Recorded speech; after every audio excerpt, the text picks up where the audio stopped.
Jamie Foxx, your dating life has changed. Well, yeah, of course.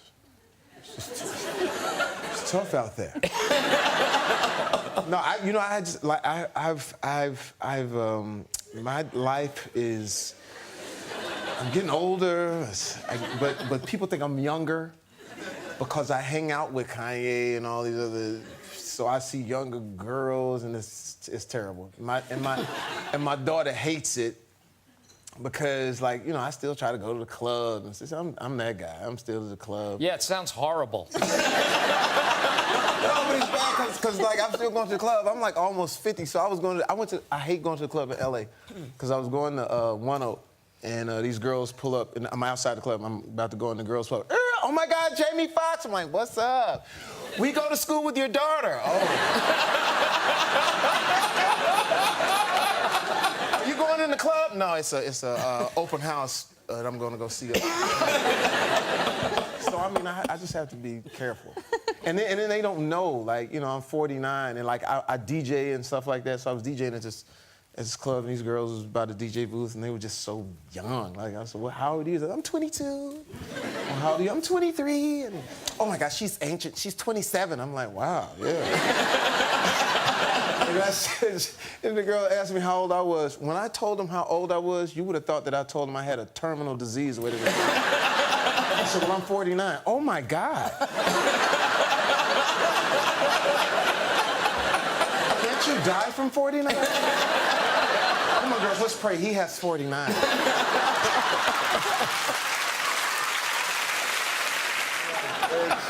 Yeah, because actually there's that weird connection with you and Ed Sheeran. Ed Sheeran slept on my couch for 6 weeks before he was famous. But how does that happen? Ed Sheeran, I was doing a radio show in LA, and it was a satellite show, and he knew that we do music, so he comes to my radio show. Hello, James, just trying to get my music. We'd love to hear my music, whatever. I was like, well, sure, whatever, let me hear it. And so he lets me hear his music. Comes to my crib, and now I got the bigger crib, and the studio is incredibly nice because of the Kanye song. So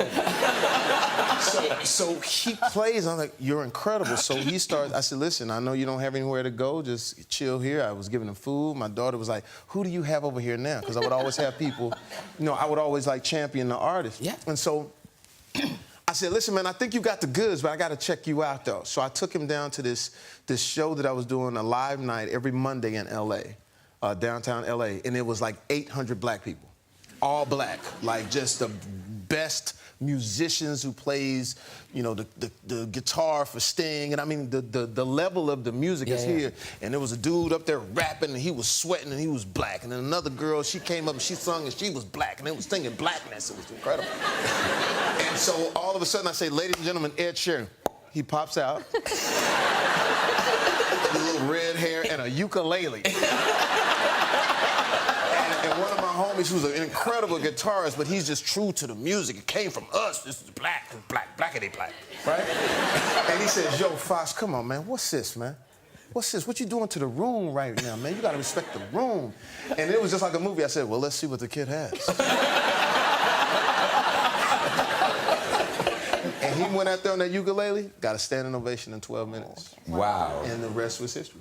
Wow, that's incredible. Yeah. Wow. Cheers to him. Cheers to you. Jamie Foxx, What's that? Kanye West. Huh? Kanye West? You kind of failed to see man. his genius, didn't you? First of all, the way I even met, and I blew it, but I didn't blow it, but it worked out. I know it's not making sense because I haven't told you the story yet, but what happened was that I'm throwing a party for Puff. I throw all these parties at my crib. So I'm throwing a party for Puff, and Jay-Z's there, and Pharrell's, a big party.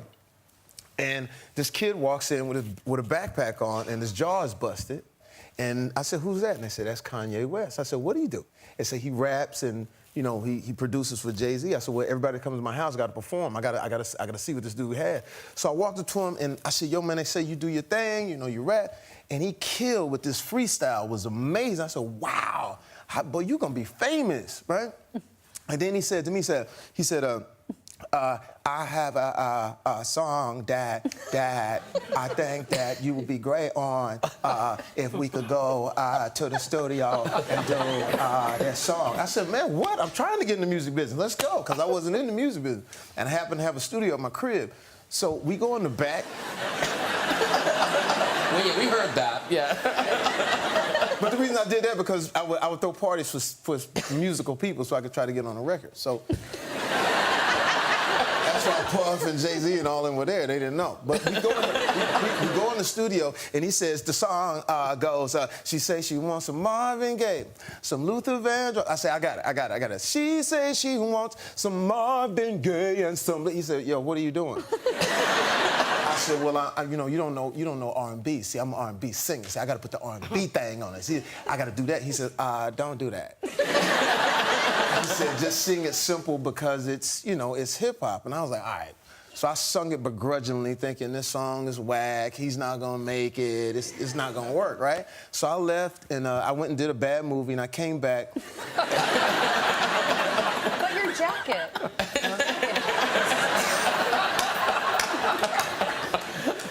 Did a bad movie, and I came back. You really did it, though. It was terrible.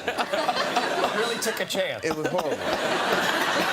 I do this bad movie, I come back, and I'm in Miami, and my boy was like, yo, remember that song you said was whack? It's #1 in the country. Wow. And so that's how you get it wrong, but right sometimes. Yeah, woo, well done to you. I actually went to audition for Jerry Maguire. And the story with that, Tom Cruise is doing, you know, Jerry Maguire. Yeah. So they had, the guy sees me read in L.A. and he says, yo, I want you to go to read for TC in New York. I said, who? TC. I said, all right, Tom Cruise. I was like, oh, Tom Cruise. So I go to read, but as I'm reading, I'm loud. Show me the money. You know what I mean? Right? That's all I'm saying, brother. Show me the money. Right? And so, I know, Tom, it was really good. So yeah. I thought that was great. And then, but wait, Tom Cruise reads his line, but it was like this.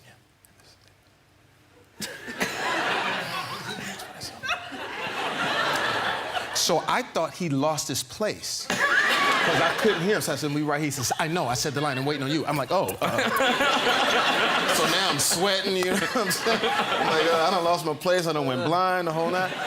Anyway, I didn't get the part. And, you know, of course, you know, Cuba Gooding got the part and he won the Oscar. But I had to learn how to bring it down. And then later on, I did Collateral with Tom Cruise and then got nominated for an Oscar. Same year, you won. Yeah. Double nomination. Yeah. I like the story, though. I like the story of you learning that, like, Tom Cruise was the star. Was it? Yeah. Oh, yeah. Well, and that was the other thing, too. When I did get in Collateral, you know, I was sort of like, Michael Mann was like, hey, you better keep your stuff together because I'm, you know, making sure this movie works for the big star. And this is how I knew I wasn't a big star. We're in the car, and we're driving. We're supposed to do this stunt where I crash into another car, right? But it's supposed to be a stunt.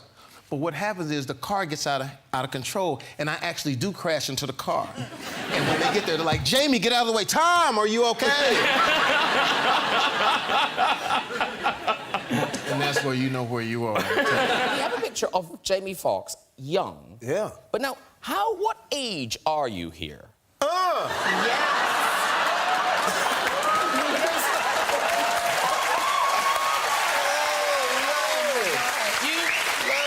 You look 47.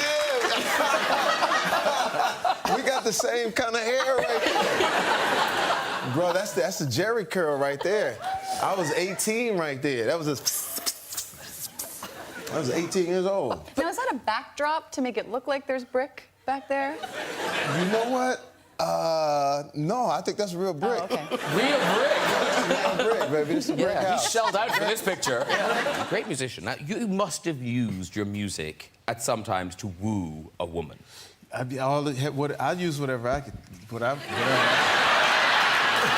use whatever I got, baby. Yeah. You know what I'm saying? No, I have to say, like, listen to this. This is one of my favorite songs. This is Storm. Yeah. Listen to this. Listen to how hot this is. Lights out like a power outage.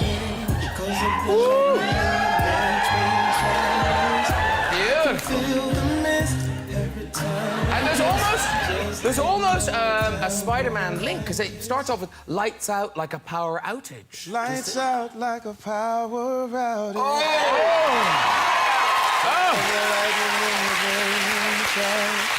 I could feel the mist every time we kiss. Just didn't know a downpour like this. There's a flash forward warning. Will it rain in the morning? There'll be puddles in the bed. I don't want to get too... Oh, wait. No, wait, let me finish. There are questions to be asked. The words was, there'll be puddles in the bed, the weatherman said. Yeah, but why were there puddles in the bed? Yeah, wait a minute. Was she an older lady? What is that? Was she... No, listen, girl, I've got the lyrics. Girl, the weatherman said, it's cloudy skies right there between your thighs. I want it soaking wet all over the bed. Did you sing these lyrics? He wrote them. Hey, man.